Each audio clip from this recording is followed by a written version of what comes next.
আমাদের ফোনের সামনের ক্যামেরা এবং পিছনের ক্যামেরা একসাথে আপনি দুটোকেই ওপেন করে কিভাবে ভিডিও বানাবেন সেটিংসটা খুব গুরুত্বপূর্ণ, শিখে রাখুন। বিশেষ করে যারা ব্লগ ভিডিও করেন তাদের খুবই কাজে আসবে। তো চলুন দেরি না করে দেখে নেওয়া যাক যে আপনার ফোন থেকে আপনি দুটোই ক্যামেরাকে একসাথে ওপেন করে কিভাবে ভিডিও বানাবেন। তো চলুন দেখে নেওয়া যাক। প্রথমে আপনার ফোনের ক্যামেরা ওপেন করে নেবেন, আর ওপেন করে নেওয়ার পর এখানে যে অপশনগুলো থাকবে আপনি এই বাম দিকে নিয়ে যাবেন, আর এই ডান দিকে এখানে একটা পাবেন মোর অপশন, এই মোর অপশনে নিয়ে আসবেন। আর এখানে একটা অপশন পাবেন ডুয়েল ভিউ ভিডিও, এই অপশনে ক্লিক করবেন। এই অপশনে যখনই ক্লিক করবেন আপনার সামনে দুটো ক্যামেরা, সামনের ক্যামেরা এবং পিছনের ক্যামেরা একসাথে দুটোই ওপেন হয়ে যাবে।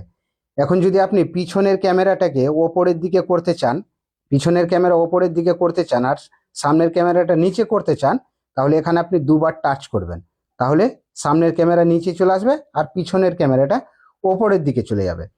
তারপর এখানে একটা অপশন দেখতে পাচ্ছেন, এই অপশনে ক্লিক করবেন।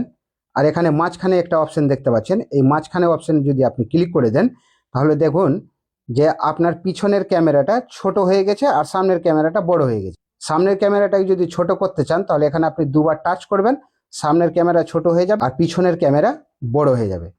তারপর আবার আপনি এখানে টাচ করে দেন, এই যে এই লাস্টে একটা অপশন দেখতে পাচ্ছেন, এই লাস্টের অপশনে যদি ক্লিক করেন তাহলে এখানে আপনি ভিডিও কলে যেভাবে কথা বলেন সেইভাবে আপনি এখানে ভিডিও করতে পারবেন।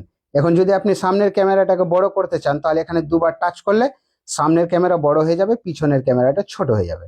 এটা আপনি আগে থেকে জানতেন কি না অবশ্যই একটা কমেন্ট করে জানাবেন, ভিডিওটা সবার কাছে শেয়ার করে দিবেন। আর এখনো যারা আমার পেজ ফলো করেননি অবশ্যই ফলো করে নেবেন।